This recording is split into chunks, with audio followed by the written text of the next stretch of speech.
Assalamu Walaikum. In this video, how to adjust black and white labels in Photoshop. Let's get started. See this, click the layer and click this icon. See this labels or press Ctrl L.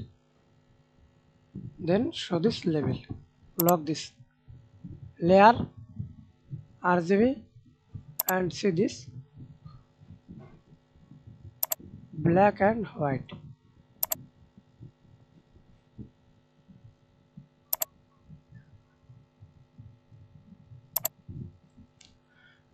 And another way adjust black and white, click again, click this icon and see this labels, curves, exposure, hue, saturation, color balance, black and white, selective color, etc. Thanks for watching video. Please subscribe to my channel, like, comment, share.